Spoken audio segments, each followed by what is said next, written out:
happened to me on a dark night in 1976. It was December 19th, a day that will change my life forever.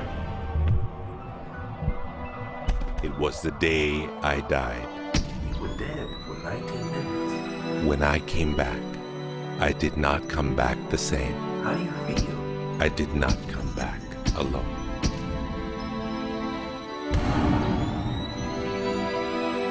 What seemed like days passed in 19 minutes. And over the course of the next few years, I began to remember the greatest mysteries revealed to me. Anything is possible.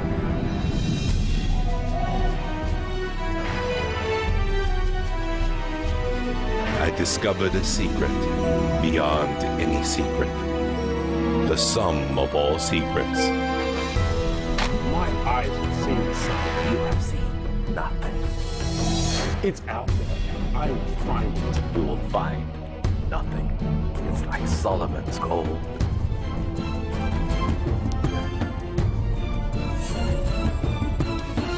It was the key to Solomon's wisdom. The secrets of the Knights Templar and of the Freemasons. We must be stopped. Courage, my dear boy. Be strong, be brave.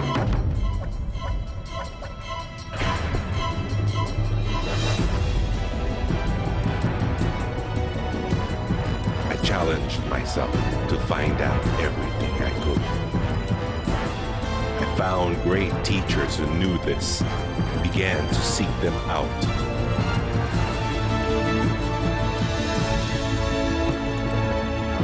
اسأل أؤمن واسمع.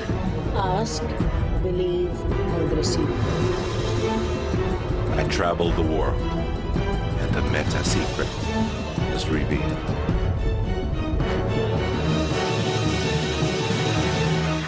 Time has come. I became a messenger to deliver all that was made known to me.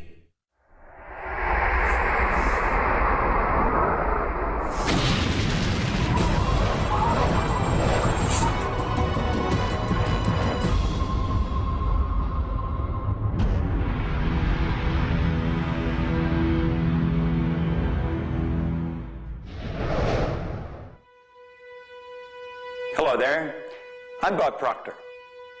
Meta is a nice word. It's a word most people don't understand. We talk about metaphysical, we'll say, oh, that's bad stuff. No, it's just what you can't see with these eyes. You got to see with an inner eye of understanding. Meta is beyond the physical. Do you know that 99% of our population has been programmed to let the outside world control the inside? If you want to get what you want, you let the inside world control the outside. That's what the meta secret's all about. The meta secret to wealth and abundance is doing what you love, following your passion, enjoying your life, being grateful for this moment, realizing that in fact, you already have wealth and abundance. You have wealth and abundance to the level that you allow it in your life. Expand your level of openness, deservingness, and you can have more wealth and abundance right now. How do you become more wealthy? You become more grateful. Studies here in the U.S. show that grateful people earn more money and are better at innovation. So the first step to becoming more wealthy is become more grateful. Find the good in your world right now, and you'll take a first step to become more wealthy. The meta secret to wealth is knowing exactly what you want and then being willing to pay the price to get it. Most people think that wealth just comes out of having this impression in your mind that you're going to live an abundant life. And that's an important piece of it, but it's incomplete. If you look at the word attraction and the law of attraction, the last 6 letters spell action, A-C-T-I-O-N. One of my favorite words is satisfaction. We all want to have satisfaction. And again, in Latin, satis means enough. Enough action, satisfaction, enough action produces the result. You know, I've been very, very successful with the Chicken Soup for the Soul books, and everyone thinks, oh man, you were lucky, you had this great idea. And we use the law of attraction. We visualized and we put up posters around our office that simulated bestseller lists with our name #1. We visualized bookstore windows full of Chicken Soup for the Soul books, all of which came true. But there's a asking and a believing and a receiving, the 3 steps that I think of in the law of attraction. And the second part of believing is taking action. Because if you believe that your action is going to pay off, you'll take the action. So believing doesn't just mean like sitting there going, I believe I can be wealthy. It means doing the things that produce wealth. The key to abundance is to act in spite of fear, act in spite of doubt, act in spite of worry, act in spite of inconvenience, act in spite of uncertainty, act in spite of anything. If we're talking about metaphysical, we're talking about beyond the physical. So what we've got to do is go inside. We have been programmed to live from the outside in. We're letting what's going on outside of us control what's going on inside. If we're going to get into the meta side of our own personality, we've got to get away from this physical instrument we've got and move into the higher side of our own personality. And start to understand that we live simultaneously on 3 planes of understanding. And we work from a higher to a lower potential. If you're working with electricity, any electrician, any engineer will tell you that you have to work from a higher to a lower potential. If you go contrary to that, you're not going to get any use out of the electricity. Well, when you're working with the mind, you don't start with the physical and work up. You start with thought and work down. Thoughts are of a spiritual nature. Spirit's omnipresent. Where's thought? Thought's omnipresent. 100% evenly present in all places at the same time. I can be underwater and think. I can be in an airplane and think. I've had the pleasure of working with a couple of the astronauts that have been on the other side of the moon, and they could think. Not only could they think on the other side of the moon, they could transfer their thoughts to somebody here on Earth. It's just a form of telepathic communication.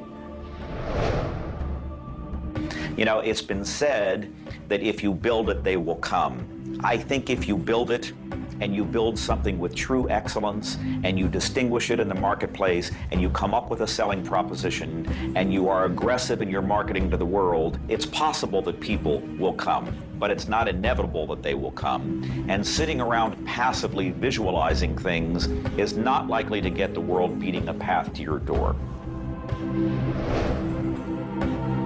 My meta secret about wealth ultimately is you've got to create a lot of value for a lot of people. And if you do that, you will bring a lot of wealth back to you.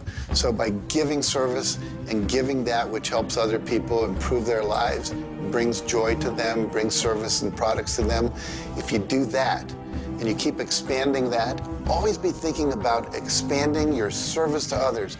And if you do that, wealth is a foregone conclusion. First thing, quit listening to what everyone else is telling you what to do. And start paying attention to what you want to do. You see, I can look back with my memory, and I can remember going and saying, Mom, Dad, or to the teacher, I want to do so-and-so. And they'd say, now, how are you going to do that? See, what they didn't understand is I didn't know how to do it. But neither does anyone know how to do the things they want to do when they first think of it. You don't have to know how. You know, 2 young bicycle mechanics from Dayton, Ohio, in the United States of America, introduced us to a new kingdom. They were the first ones to fly in airplanes. The whole world believed that you couldn't do that. Anything heavier than air is attracted towards the center of the world. You can't fly. But they wanted to, and so they did. Well, clarity to me is a very different concept than I think a lot of people. The first thing I want to know is, what do you think you're trying to accomplish? The next thing I want to know is, why are you trying to accomplish it? The next thing I want to know is, if you accomplish it, what do you really think is going to happen in your life? A lot of people come to me and they say, I want to grow my business, because I work a lot in the business world, the entrepreneurial world. I teach a concept, achievement concept, a concept that is predicated on taking action and implementing, called optimization. Optimization is getting the highest and the best use and result and outcome of your time, your efforts, your emotion, your life, your relationships. But you can't begin, and this is where a lot of people, I think, really fall down. You can't begin to optimize until you take the time to observe, examine, and identify not all, but the scope of options and alternatives and other possibilities available to you, number one, to achieve the goal, and number two, as an alternative goal. Clarity is power. Just by being clear, you will automatically begin to magnetize things to you, to your life. The law of mentalism is about the mind.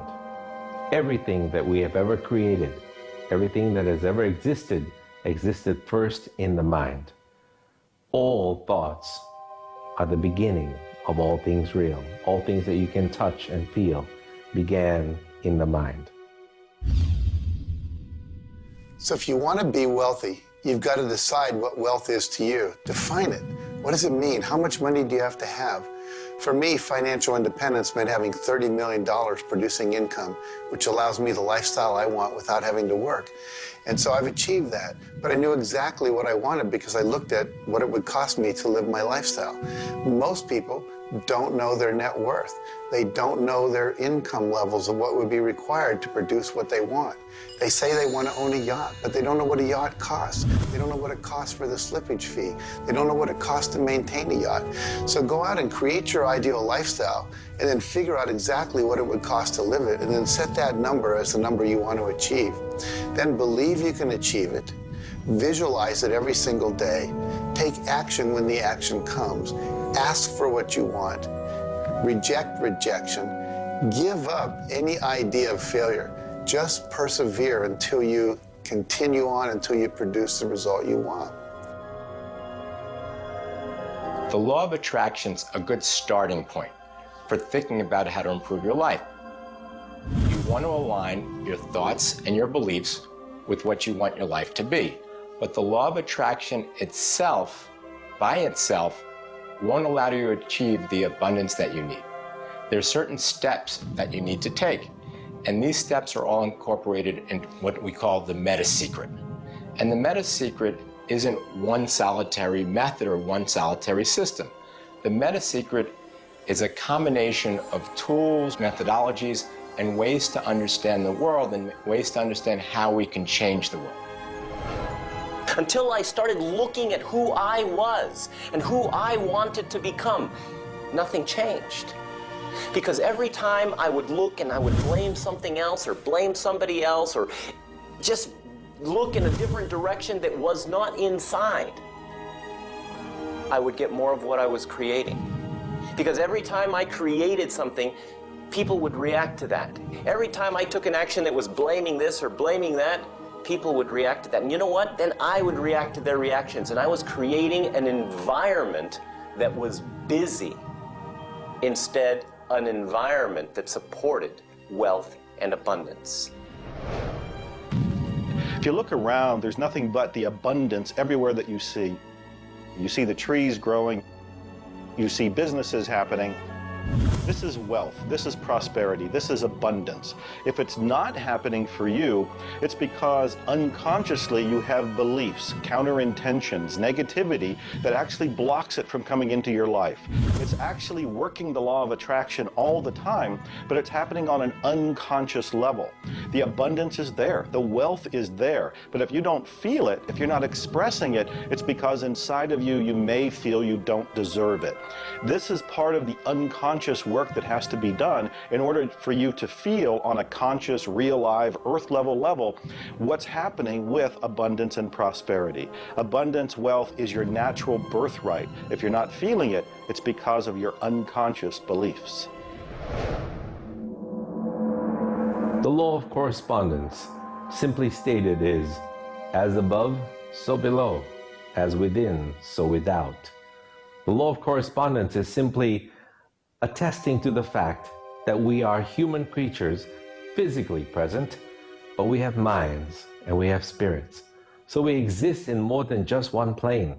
We might even be multidimensional beings with multidimensional thoughts, and there may be more to you than just meets the eye.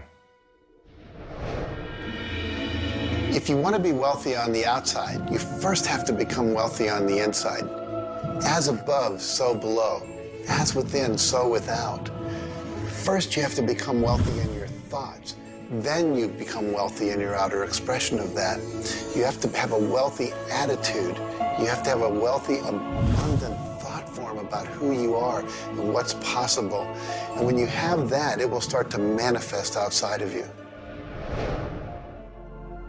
If a person wants to take a quantum leap rather than incremental steps, they have to begin by understanding that they can do that. There's a marvelous little book. It's called U Square. Now think of what that means. If you square a number, you multiply the number by the number, don't you? Well, when you square, you multiply your potential by your potential. It's astronomical. I mean, you just go off the board. The man that wrote the book, Price Pritchett, he said, when you're looking at a quantum leap, he says it looks ridiculous, utterly. But in retrospect, it looks like a natural thing to happen. It was without effort. It's with ease. And that's what quantum leaps are. What you're really doing is getting rid of limitations in your mind, and you're letting your mind just take off and build a great big idea. And you start before you're ready. You defy what the masses are controlled by. You've got to move into a space all of your own. Understand you're working with an infinite power that's omnipresent. It's with you all the time. It's closer than your breath. And you get in harmony with that and just release all thoughts of limitation and make up your mind you're going to take and just compound your effectiveness. That's essentially what I did. I didn't know what I was doing at the time. I didn't understand quantum leap, but I took my income from $4,000 a year to $175,000 in a year. And then it went over $1 million. And I had no understanding of what happened. Now understand this. I had been raised to believe that if you don't have a good formal education, that you'd never be able to do what I did. If you don't have experience, you can never do what I did. I had 2 months high school and I had a bad work record. But my income went from $4,000 to over $1 million a year. Now you can do that. And the first step is understanding that you can do it. Quit listening to people tell you you can't. And start to see yourself doing something really big. Write it out on a sheet of paper. Begin by saying, I am so happy and grateful now that I have turned my annual income to a monthly income. It's not just about attracting things to you. It's about learning to trust what you're attracted to. You are naturally going to be attracted to certain kinds of people, to certain movies over other movies, to places you want to vacation versus other places, to workshops you want to take or books you want to read versus other books. Trust what you're attracted to. It will take you where you need to go, and it may not always make sense to you. I remember going to a seminar, and there was a woman teaching about how to triple your income in a year. And at that time, I was probably more like a hippie than I am the entrepreneur that I am today. And my wife, who was against making money at the time, thought it was evil when you should be into total service and all this. She said, I can't believe you're going to that workshop where they're going to teach you about how to make all this money. I thought you were more spiritual than that. I said, honey, I don't know why. I'm attracted to that workshop. I'm going to go there. So I sat down, the woman next to me, we started talking. It turns out she was a veterinarian. And it turns out that our cat had feline leukemia at the time. And I started talking to her about that. And she said, well, I'm the world's expert on feline leukemia. And I said, well, I've heard there's no cure for that. She said, no, there actually is a cure, and I can teach it to you. And so she called my veterinarian, told him what to do. My cat lived for many, many more years than the local vet thought it should. But see, I was trusting my attraction to go to that seminar, and it led me in a path that saved my cat's life, which was not where my conscious thinking was, but it was a very important goal to me to keep my cat alive. Those kind of things will start to happen. Most people are uncertain about something. They're uncertain about their next step. Here's your message. Do it. Do it. Whatever you're uncertain about, do it. Take the step. You will learn so much more. You'll get so much further faster by actually getting in the game than doing it, than thinking about it forever. One of my sayings is, one step in the right direction is worth 100 years of thinking about it. The law of correspondence, the law of mentalism, and the law of vibration all combine to help you understand that the notion of wealth is arbitrary. You're always wealthy in comparison to someone else. You choose a person to compare yourself with, or your wealth or your level of wealth with, and then you decide at that point to be happy with the situation or to be unhappy, and therefore change it. All of wealth is subjective. Understand this, and you understand that there's an ebb and a flow to your finances. The more comfortable you are with how you interact with the world, with the value you give in the world, with the service or the product that you give the world, then you begin to realize your place in the world. And by realizing this, you participate in the abundance that is all around you at every moment and at every time. It is all yours. From the beginning, it was yours. Until the end, it will always be yours.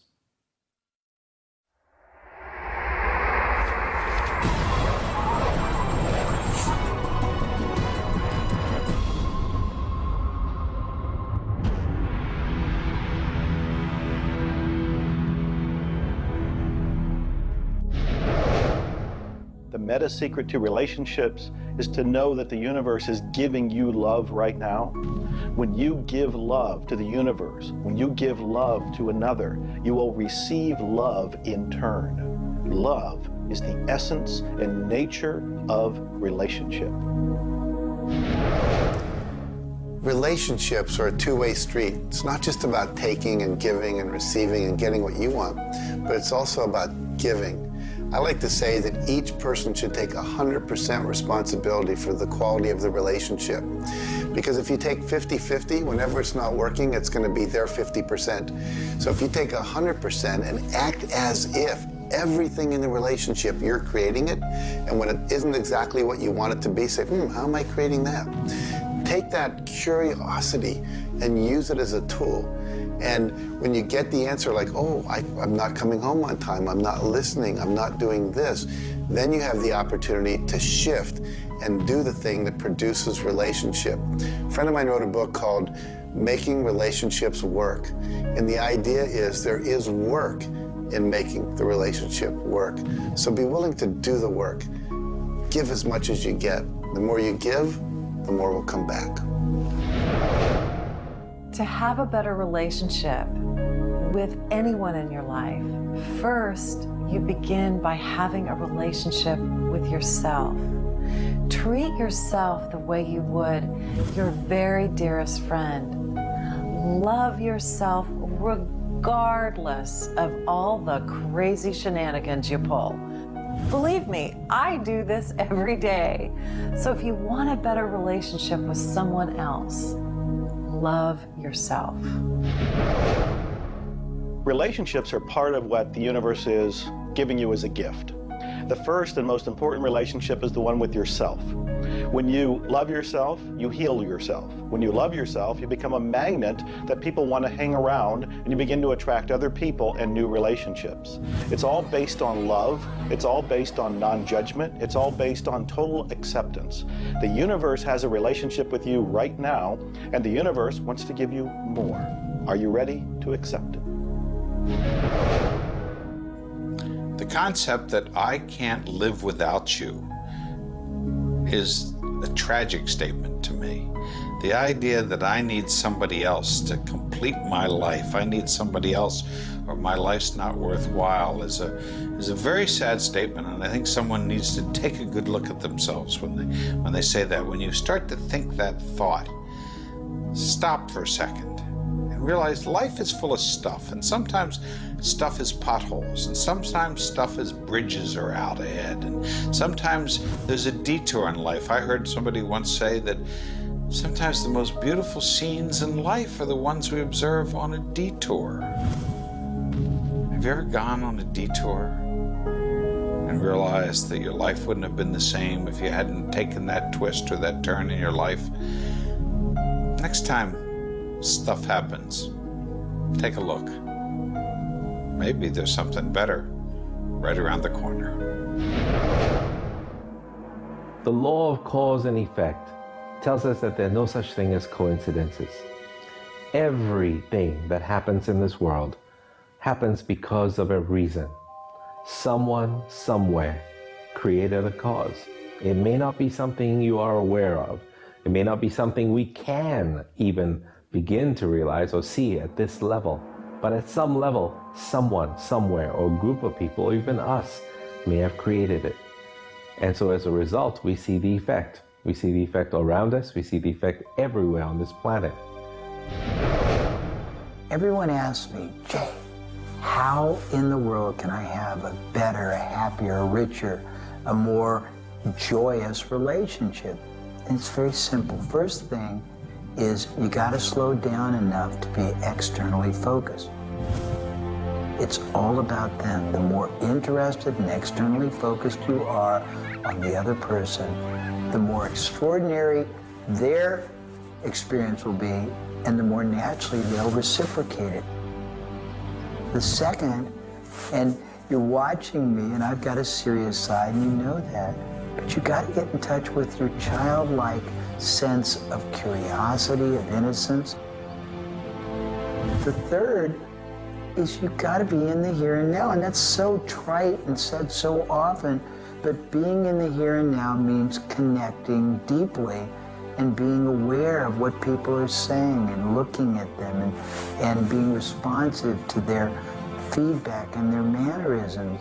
And the last thing, and the easy thing, is to, again, as I said earlier, enjoy the process. We are so busy, so stressed in our life, trying to get from one thing to another, trying to multitask, that the greatest way to have wonderful relationships is to commit. Commit, not just the time, but your being, to being there, to connecting. For me, the meta secret to relationships is to be the person you're looking for.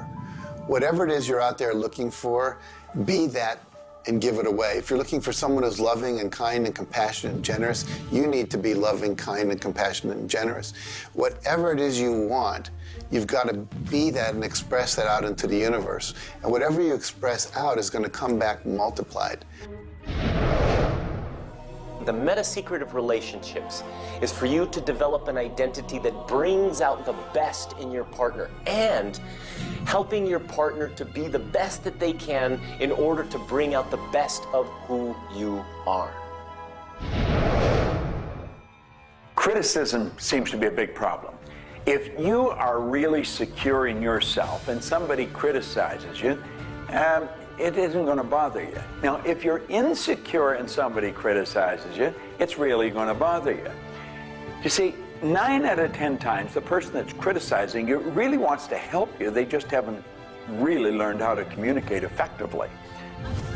But let's not let somebody else's criticism or their way of helping us shake us. If we're solid in our own self, and we really understand ourselves, then we can handle it and it won't be any problem.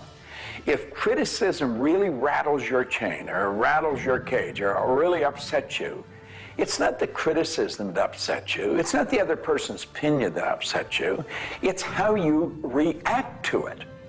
And you see, if you were really solid within yourself, you would respond to it. You would thank them for it and say, but I really don't choose to do that.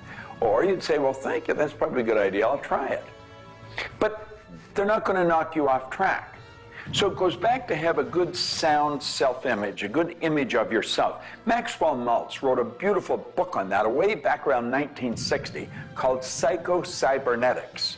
Psyche-cybernetics. Cybernetic is the communication mechanism in our mind. It's the image that we hold of ourselves. It's like a life-governing device. Well, you've got an image of you just same as I have an image of me.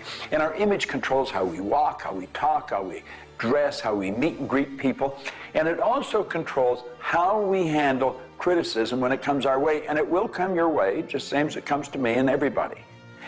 We want to be solid in our own belief about who we are and what we are. Let's really get to know ourselves.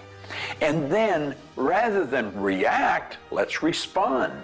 It doesn't matter how they approach, whether they're diplomatic and trying to help us or whether they're trying to find fault. It won't really make any difference. We will listen to what they have to say, listen to it, and then we'll either accept it or reject it, but it isn't going to affect the relationship with the other person one bit. There is masculine and feminine in everything. Nothing is entirely masculine, nor is it entirely feminine. We have different aspects of yin and yang, of harshness and softness, different aspects of masculinity and femininity in everything. If you take a look at life and see it all as a combination, see how we are always living in combination, then you begin to realize and to also appreciate the law of gender. Relationships are about communion, taking our life and making it sacred through connection with another human being. So communion and making sacred is what relationship is all about. You know, there's a lot of lonely people around. And if you're lonely, I'm going to let you in on a secret. You're always going to be lonely until you become friends with yourself. If you're looking for company outside of yourself, you're looking in the wrong place. You want to go inside. And when you get to really look at you, you're going to feel so good about you. You're going to love yourself. Now, you see, as a little kid, you were probably taught, don't love yourself, that's conceit. I know I was, and most of the people I know. That's not conceit. That's a healthy, conscious awareness of who we really are. I'm not talking about an ego trip. I'm talking about really becoming acquainted with yourself. You've got to build a good relationship with you, or you're always going to be lonely. When you get angry, look at it as, okay, this is a gift. I need to release something here. And in that process, relationship becomes a school for growth instead of just like it's someone that's going to please me. Look at how can I serve them and how can I learn from them, as opposed to how can I manipulate them to give me all my needs met. If you do that, you're going to end up with a much better relationship. If you're in a relationship where you're not experiencing full love, the way to change it is not by changing the other person. It's by changing yourself. You look within yourself and you start to feel grateful for everything about you. As you change your relationship with yourself, magically, the outside relationship will change as well. You will suddenly see it transformed.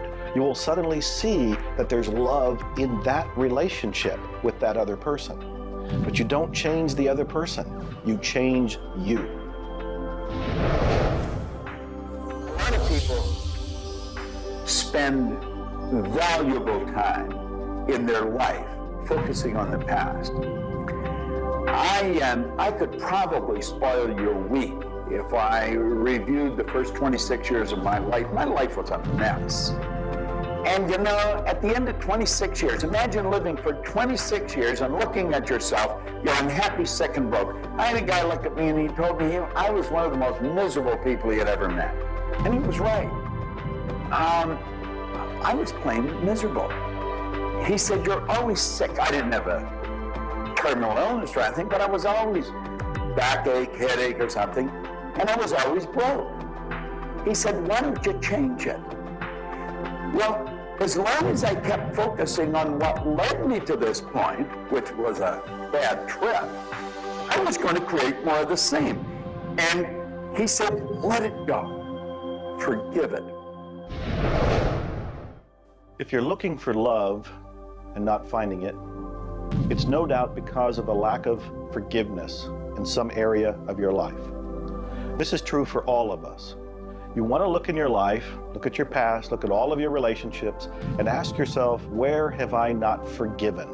Myself, my parents, my siblings, my neighbors, my relatives, my business partners, where have I not forgiven?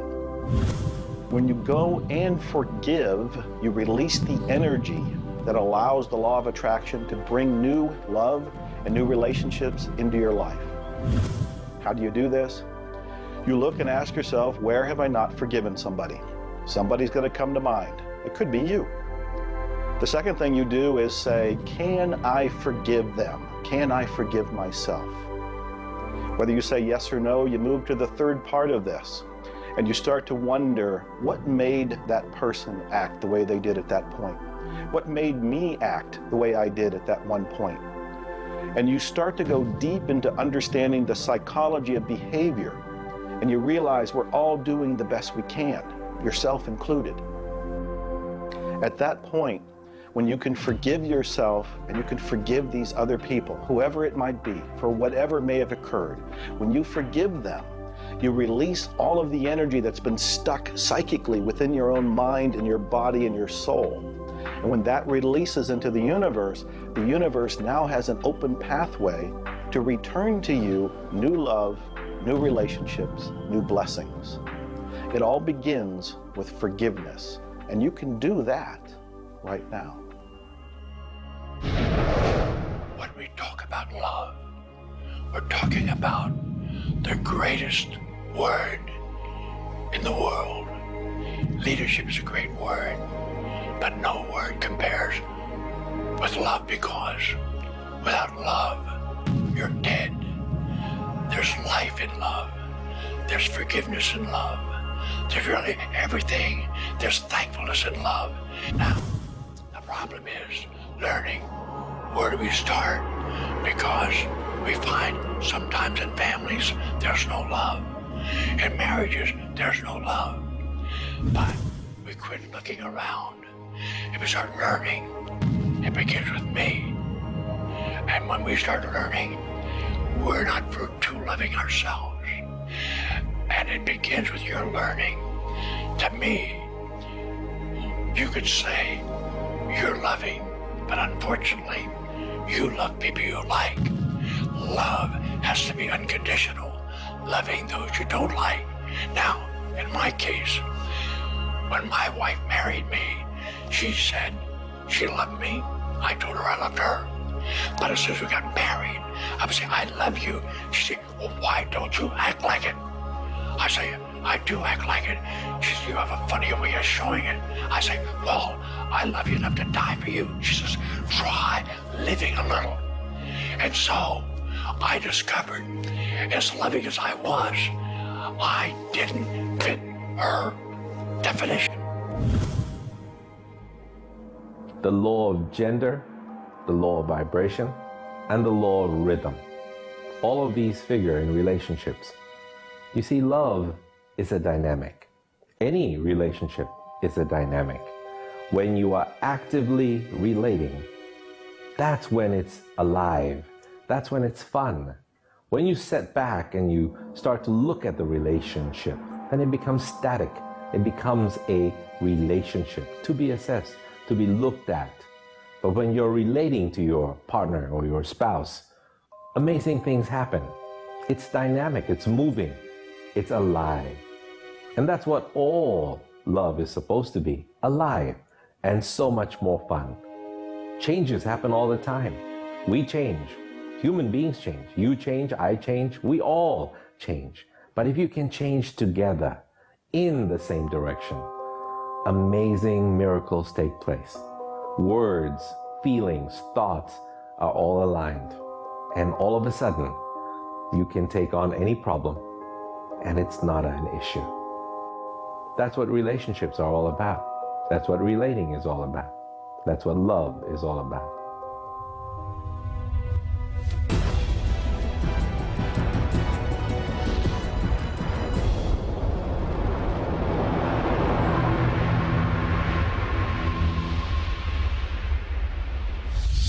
はじめに言葉劇すなわち、クリエイターなるものはやはり言葉振動を用いて全てを設計されたんではないかと思うんですね。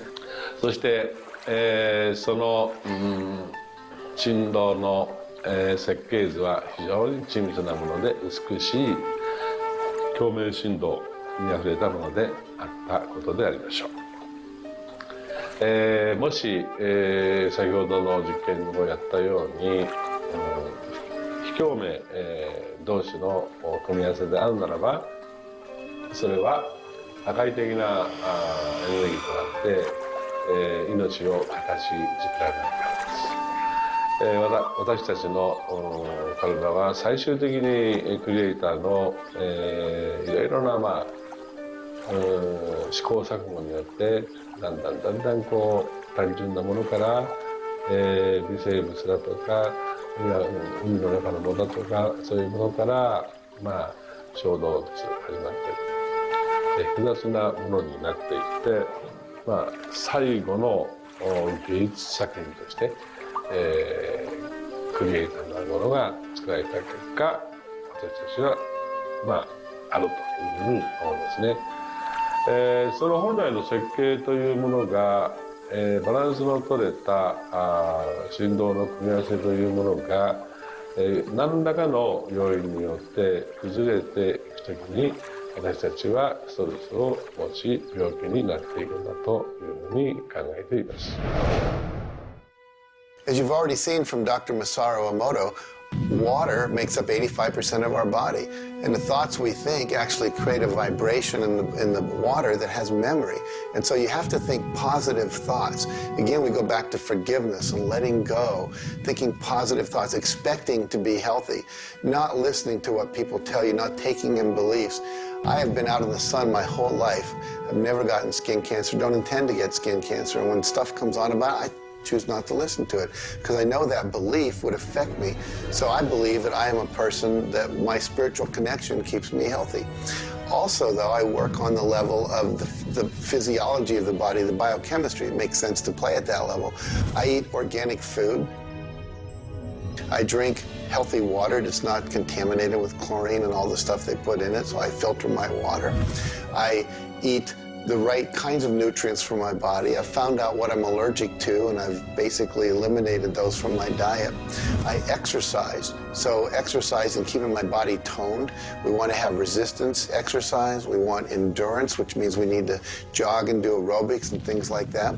And we need to have flexibility, things like yoga and Pilates.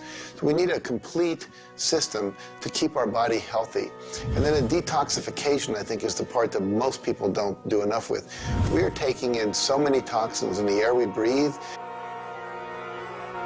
But if you will cleanse on a regular basis, I cleanse every Monday. I just do a cleansing diet where I just drink liquids and then I don't eat anything else, and my liver has a chance to get rid of all the toxins that are in my body. I want you to understand that you have a marvelous mind and you can do anything with it, and don't ever listen to anybody that tells you you can't. You want to start to look at yourself not as a body or as a name. Like, I'm not Bob Proctor. Bob and Proctor are just two words.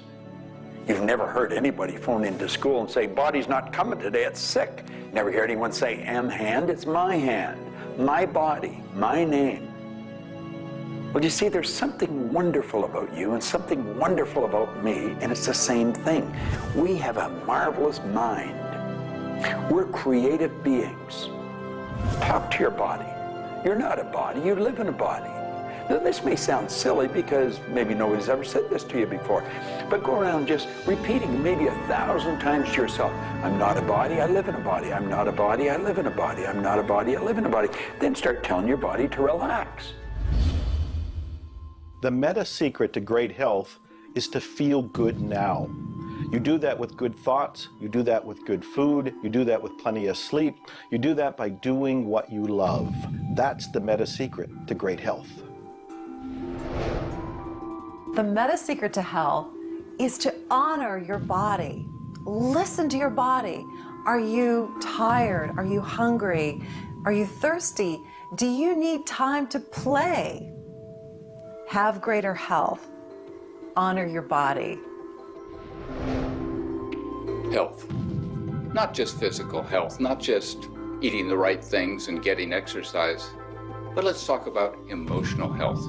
This means doing what you love, loving what you do, looking forward each day, researching, helping other people, giving back. This is the meta secret to emotional health. To me, recognizing the divine component in us has a twofold effect. On the one hand, it's incredibly humbling, because how many of us really live up to being godly? How many of us really maximize the God-given talents that we're given? How many of us really live lives of fulfilled potential? So on the one hand, it's kind of intimidating, but on the other hand, it's very inspiring. It's inspiring to think, I, as a human being, am capable of being godly. I'm not God. I'm not going to confuse myself with God, but I am capable of being godly. I am capable of a goodness which can resound around the world. I am capable, like God, of using language to bring things into existence. An architectural drawing is the languaging of a building into existence. A marriage contract is the languaging of a relationship into existence. Any sort of contract does that. A novel creates a world that may be more real to us than the so-called real world that we are living in. And being godly is both an obligation, which frankly I feel I fall vastly short of, but also an incredibly inspiring opportunity. And the ancient traditions, not only the one that I come from, but really all of them, teach us this. The law of rhythm is the very fabric of life itself. Rhythm is everywhere. Things are born and things die. We move into a season and we move out of a season. We go within and we go without.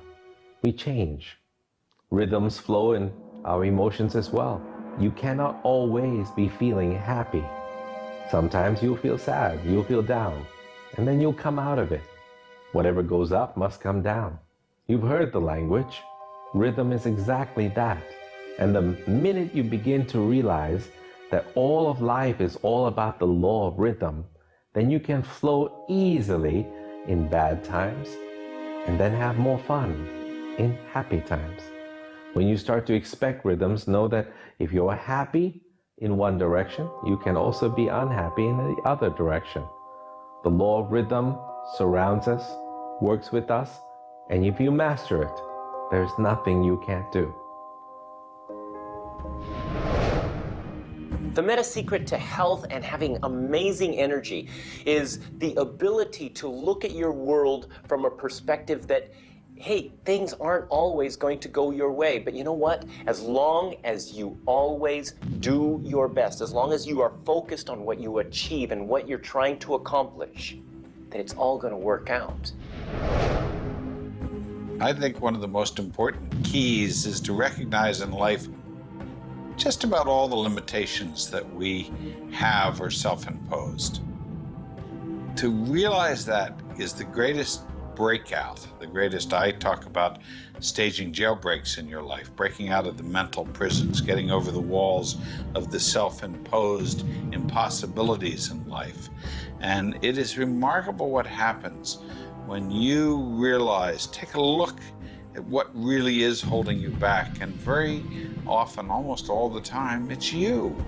It's you. The power lies within you. See, humor is good. It really is.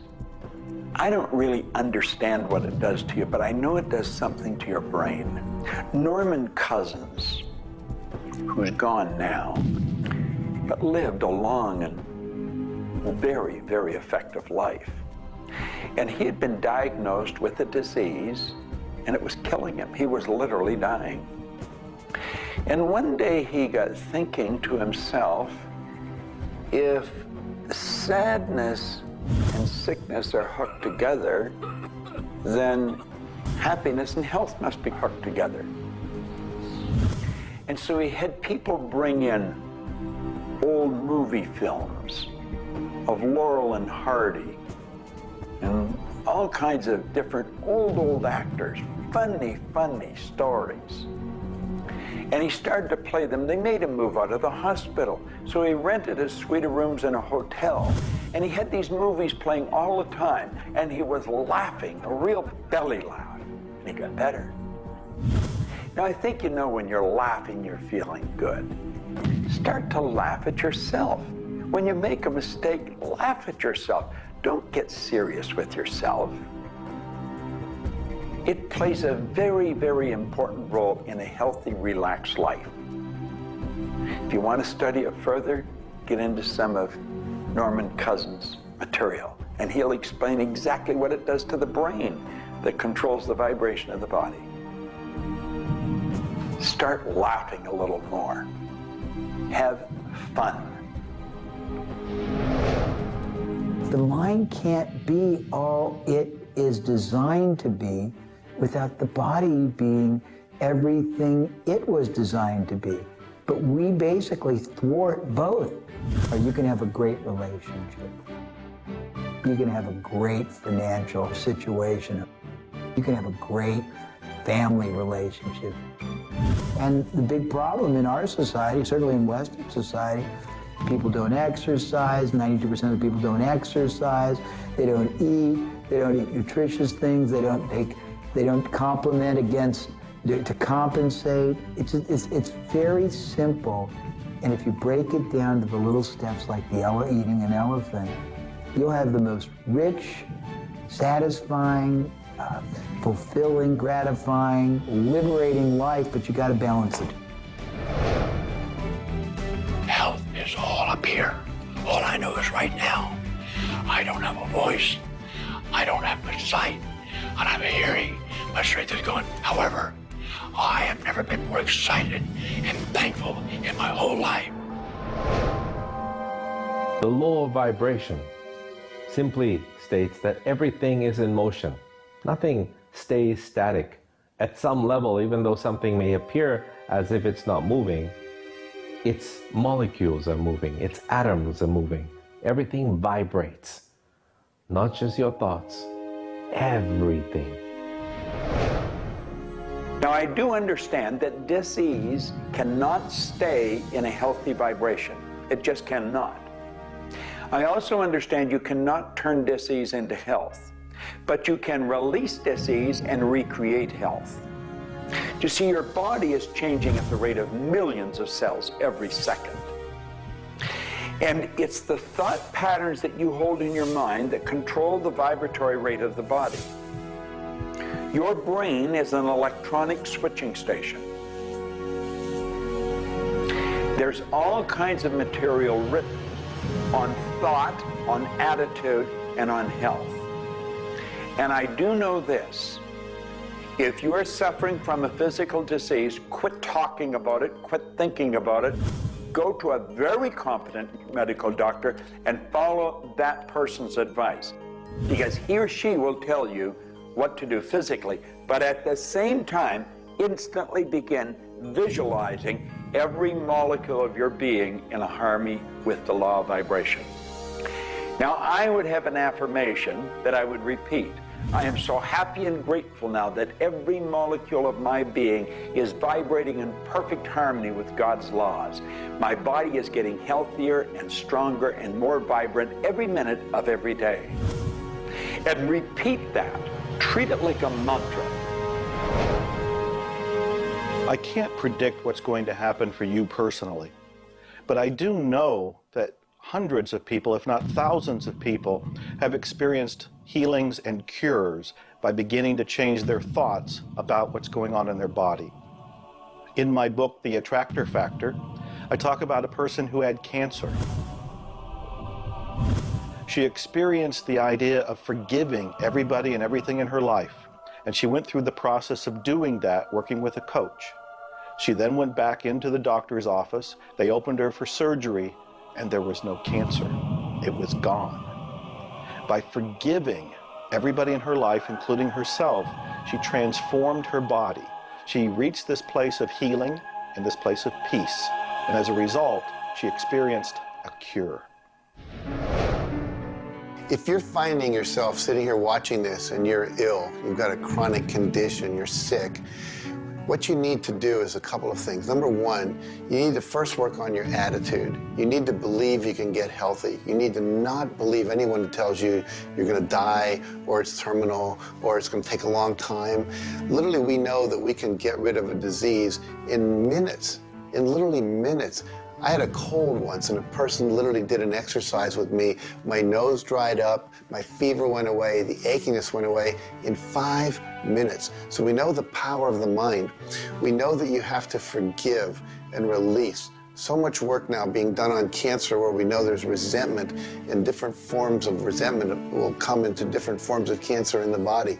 So it's critical to get yourself aligned with spirit.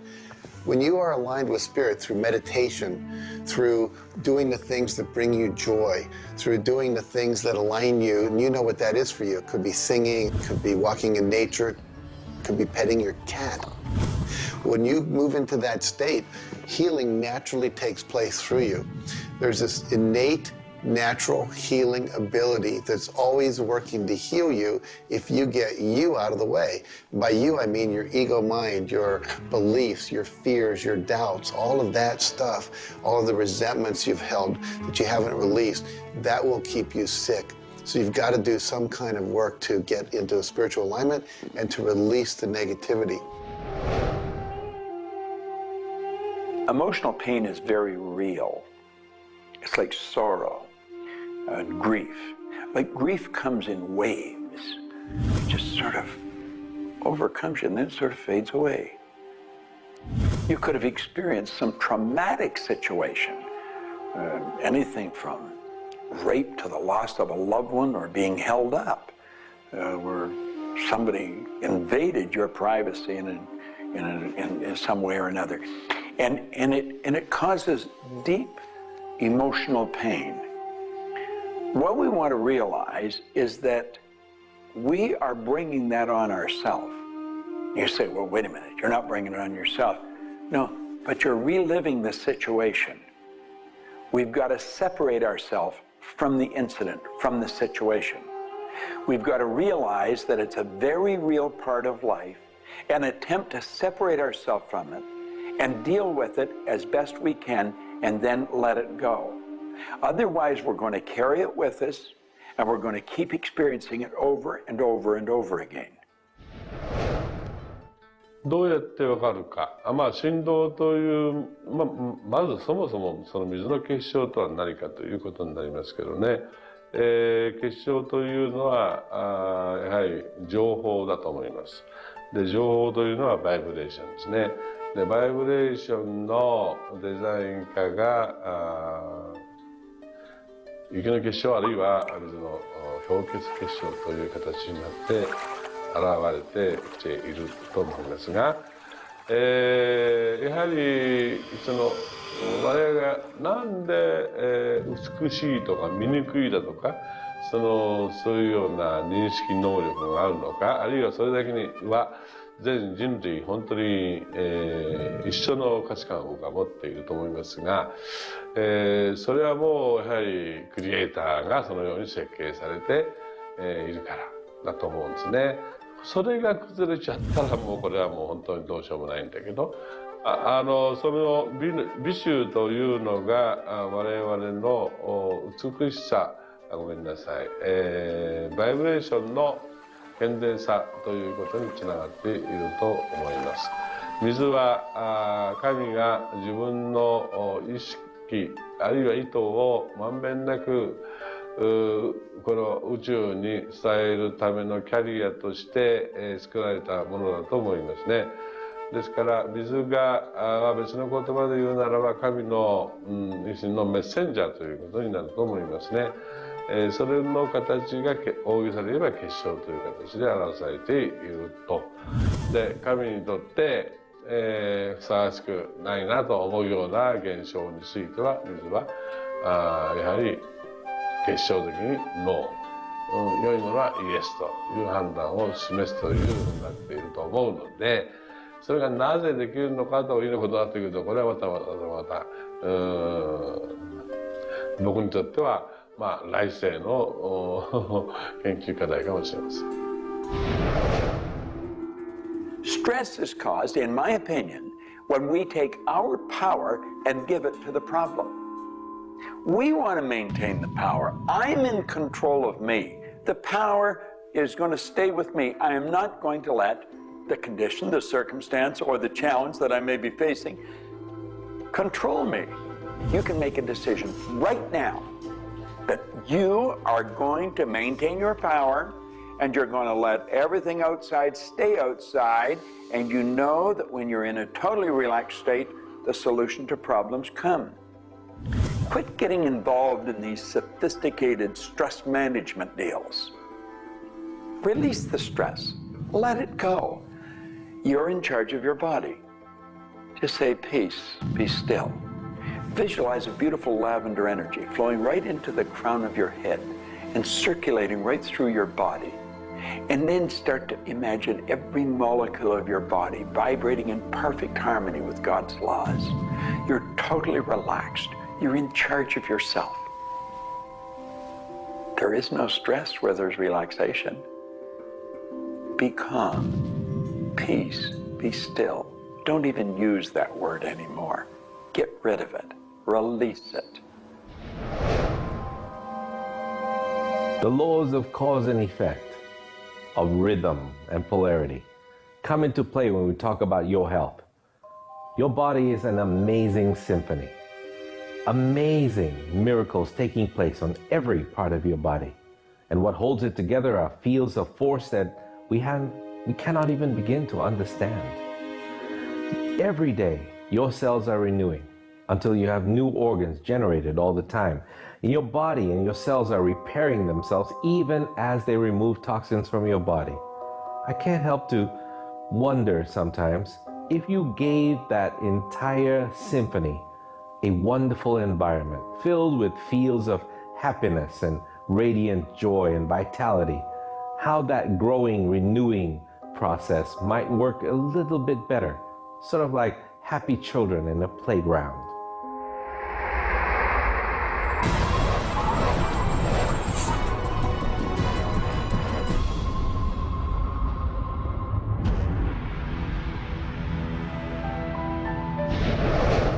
Here's the paradox of being human.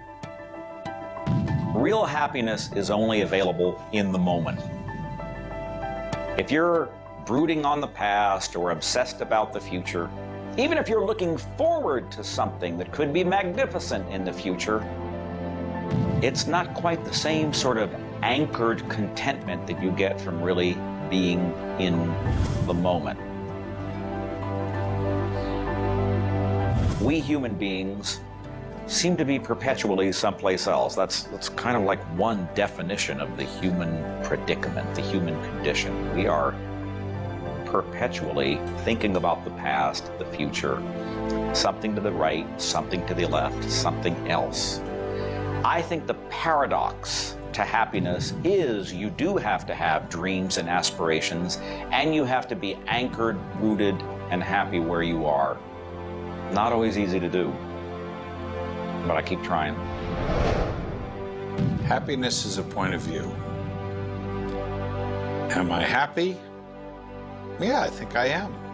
How can somebody always be sad? Of course we're sad when we lose somebody that we love, or that when the project we're working on so long doesn't work out.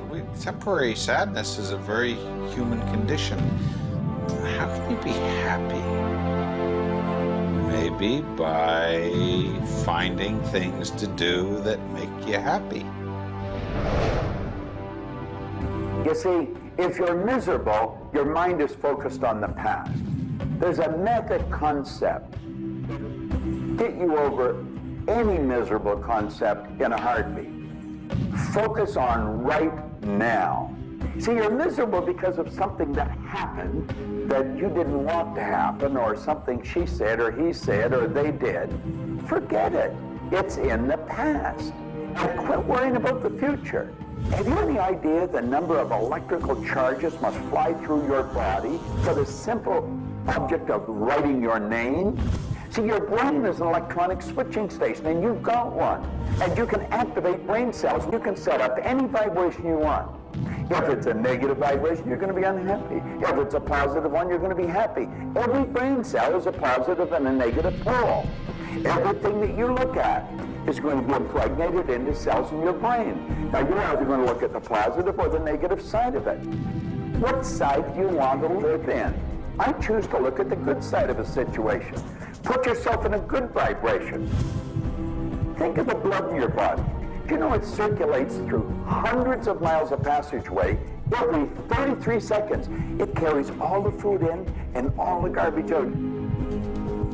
You've got more power in your little finger than you need to light up your home for the year. There's about 11 million kilowatt hours per pound of potential energy locked up in your body. And you're probably saying, I haven't got any energy. That's because you're miserable. Get out of it. Get over it. Focus on now. One of the most important things you need to do in your life is discover your life purpose. I believe that everybody is born with an individual and unique purpose. And when you are doing your life purpose, when you're living it, expressing it, fulfilling it, you're happy.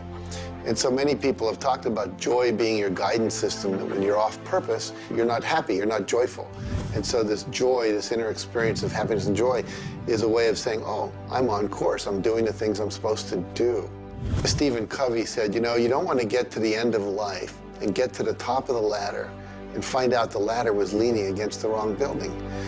You can be very, very successful. And we see people with all the cars and the toys and the money and the society recognition and so forth, but they're not happy because they're not fulfilling their purpose. Think about it like this. A rose has to be a rose. A chrysanthemum has to be a chrysanthemum. A geranium has to be a geranium. And yet we as people have been given choice. The choice to pursue any number of things and do whatever we want to do. But unfortunately, most of us have been talked out of our purpose. If you want to be happy, come back into this moment and do what you love in this moment. You should absolutely work toward improving your life, improving the world, improving your relationships, improving your finances. Every sort of conceivable improvement at a micro or macro level should indeed be your agenda. But if you are not happy with things the way they are, then your happiness is perpetually on hold pending a condition that doesn't exist yet. If you do that, you will never be happy. You have to realize that the point of power in your life is in this moment.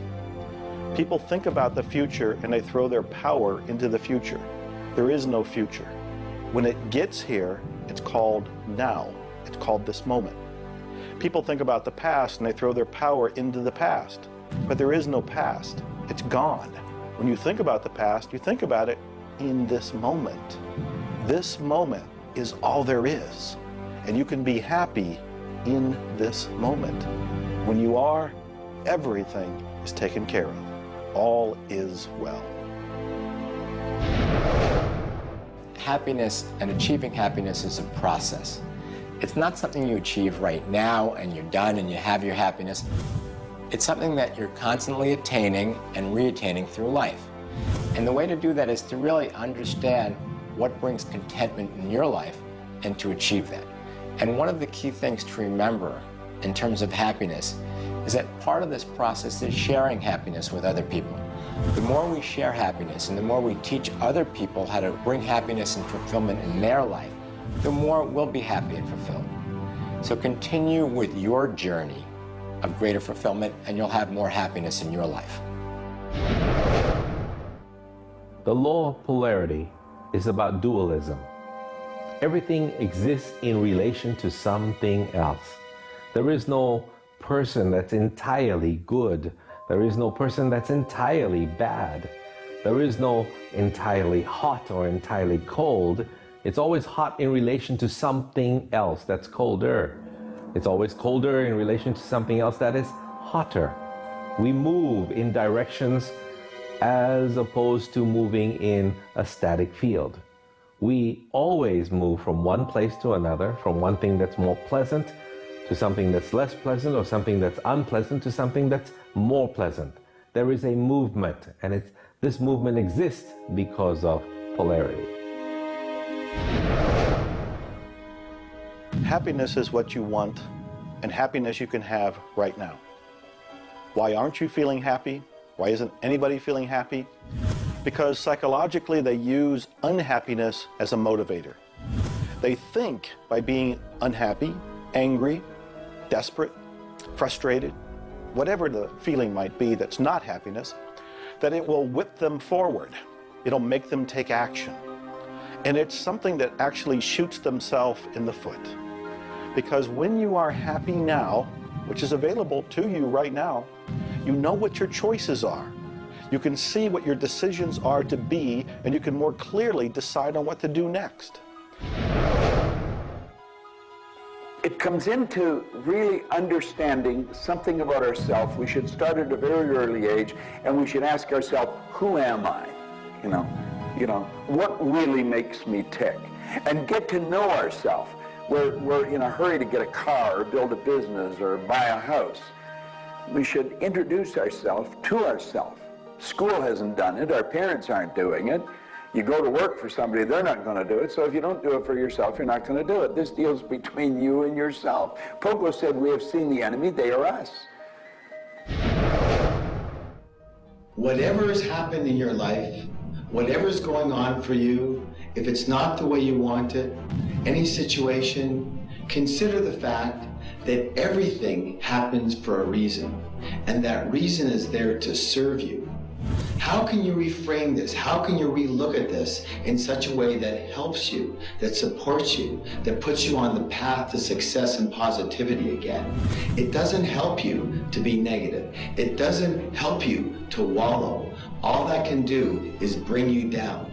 It's time to change your mind. It's time to reframe, relook at it, have a new perspective, a new view, and put this in the light of this was there to serve you. There's no accidents in the universe. This happened for a reason, and that reason is there to help you. We grow up with the idea rich people aren't happy. Well, I know rich people that are laughing. They're very happy. And of course, I know people that are very wealthy and are very unhappy. I remember Earl Nightingale one time saying, since it doesn't make any difference whether you're rich or not, if you're happy or not, you might as well be wealthy. And then if you're miserable, you can at least be miserable in comfort. We've got to understand that all the money in the world is available to us, but we have to earn it. Now, that does not mean we should work. This is where the meta secret really comes into play. Working happens to be the very worst way to earn money. We should work for satisfaction. People should go to work at what they love doing. When we think of work, what we're really talking about is how we spend our days. Work has probably a bad energy attached to it. We should spend our days doing what we absolutely love to do. When it comes to the fear of failure, you look at your life and you ask, if I pursue my dream, my passion, my love, and it doesn't work out, will I still be okay? Can I still love myself? Will life still go on? When you realize that the answer is yes, you remove the fear of failure. When you remove the fear of failure, you have energy to go forward and actually make it a success. Well, what about the fear of success? When you are successful, you can make a difference in the world. If you really want the world to be a happy, prosperous place, Contribute a happy, prosperous person to it. You. The meta secret to happiness is that there is perfection in imperfection. That when we accept our environment for what it is and the people around us for who they are, we can make a big difference. Happiness. What makes you happy? Everyone is not the same. For me, it's research. I love researching and writing and putting multimedia programs together. And this allows me to do something else that I love, traveling the world. I travel more than 6,000 miles, that's 9,000 kilometers, every week. I've been to more than 52 countries. I board an airplane every 2.5 days. I've been around the world more than 16 times in just a couple of years. I enjoy that. Meeting new people, meeting new audiences, helping people. What makes you happy? That's what makes me happy. A key component to lift yourself out of depression is human connection. Go connect with another human being. Another powerful tool is movement. And a third is laughter. Go play and have some fun and watch your spirits begin to lift.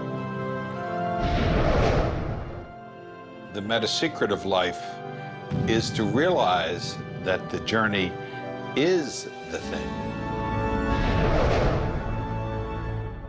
I believe the first thing a person should do is establish a purpose. Why are you even here? Why do you get out of bed in the morning? Why are you living? I honestly believe every one of us are hardwired to do something. So how do you decide on your purpose? You decide on it by asking yourself, what do I really love doing? So you have your purpose. This is what you're going to do with the rest of your life. And then you build a vision. Then your goal is taking a bite out of that vision. Now, when you do that properly, you're going to love what you do. When you wake up in the morning, you can't wait to get going, and you're going to be doing it until you go to bed at night. Therefore, all of your day, all of your hours are filled doing with what you love to do. That's called living. Everything else is dying. See, there's a basic law of life. It says create or disintegrate. You're growing or dying. Find out what you love, dedicate your life to it. Most of us, when we approach happiness, are looking for someone out there to make us happy, some event to occur, and then we'll be happy. If I get to the retirement stage, if I get my car, if my wife is nice to me, if my son comes home on time, then I'll be happy. The truth is, happiness is an inside job. It's a choice. When I have an expectation on how someone else should be, I've given my power over to them. What I want to do is simply learn how to create joy and happiness inside myself. And we can do that in numerous ways, by doing the things we love, by focusing on the good qualities in ourselves, by choosing to focus on the good qualities in others instead of being judgmental. Once we realize that happiness is an inside job, and I get to be as happy as I choose to be, not as happy as other people make me, the reality is I can move into a state of pretty much constant joy and bliss. Stuff happens. Life happens. And then you get to choose. Look, you have a mission to do. You have to find meaning in your life, and you have to share it with others. There's a whole world out there that is suffering, that is in survival. They are grieving and they are hurting. You and I can make a difference. You begin right now by looking at your life, no matter what's going on in your life right now, and you find the good in it, the positive in it, the growth-oriented reasons for whatever it happens to be. You find the good in it, and whatever is happening, you turn it into something positive. You turn it into something good, and you go and share it with the world. You will become an inspiration to others. People model other people's behavior, and that's how the world changes. You be that inspiration for success. You be the model for change. You be that person that has meaning in their life, and you will give meaning to yourself and others. It all begins with you. You have always had, you have at this moment, you will always have in the future, the power to achieve, to accomplish, to have anything and everything you want in the terms of monetary wealth, prosperity, in terms of health, in terms of happiness, relationships. However, it will never, ever occur until and unless and until after you first are clear on the specific goals. Number two, you are very clear on the action steps. Operative word is action steps you have to take. Number three, you have an action step-based plan, a strategy, and the steps are just the tactics. You implement it in a timely, regular, scheduled way. Number four, you monitor, you pulse, you really pay keen attention to your progress. And you adjust if it's not what you want, and you adjust higher if it's better than you want. And number five, you focus on other people's benefit. You don't be self-consumed. You do those five things, the world really is your oyster. You know, you find people that are quite comfortable with what's termed uncertainty. The truth is there isn't any uncertainty. There's only the law. And the law decrees that everything happens the way it's supposed to happen. If we build the image in our mind of what we want, and we're true to that image, that'll control the vibration we're in, that controls what we do, and it controls what we attract. Now, the problem is, we let that image get out of the way every now and then, and we're controlled by something outside. And that takes us off track. We've got to correct it and come back on track. But a person that has direction in their life, there's no uncertainty. There's only good stuff coming. It's stuff that's going to cause the image in our mind to move into form. And so we wake up every day wondering what part of it's going to show up today and where's it coming from and who's going to deliver it. Every day holds something really good for us. Alfred Adler, the great psychologist, said, "I am grateful to the idea that has used me." I love that. Get a big idea and understand that you're going to see it move into form, and that's just as certain as the night following the day, because that's governed by law too. The laws of correspondence, of vibration, polarity, and rhythm come into play when you talk about the meaning of life and happiness. We make our happiness dependent on what other people can do for us instead of what we can do for ourselves. You know, there's a concept they don't teach you in school. It's called enough. Sometimes what is enough for one person may not be that way for somebody else, and we want more. And when you want more, you're setting yourself up for disappointment, because not always will you get more. Sometimes you do, but it's not all the time. I don't know who told us on this planet that everything is going to go our way. Sometimes things will go your way, sometimes they won't. We've got to learn to accept this. That's the rhythm and the flow of life. All of life is filled with possibilities. And when you see possibilities, well, it allows you to accept failures as not final. Failures are learning lessons. The American Indians, the Hopi Indians in the Southwest, well, they have a belief. Every day they wake up and pray to the Great Spirit, and they say, "Oh, Great Spirit, allow us today, this day, to make 20 mistakes." You see, they believe that by making mistakes, by failing, you actually learn more. You add to this wonderful fountain of wisdom that is called you over a period of time. And if you don't fail, they say, you don't learn anything. So how many times have you failed? I know I have failed a lot. But over the course of the years, I also knew something that was different. And that was that I was responsible for my own happiness. I knew that there was laughter everywhere, but I also knew that if I wanted to participate, that laughter has to come from inside, not from outside. And that's the nature of spirit, and that's the nature of who you are, and that's the meta secret to everything possible. This is our home. We have nowhere else to go. Earth gives us everything we need to celebrate life.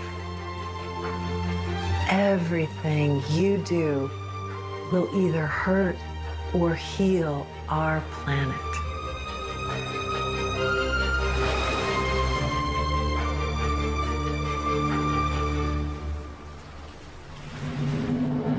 You were brought here to learn many lessons.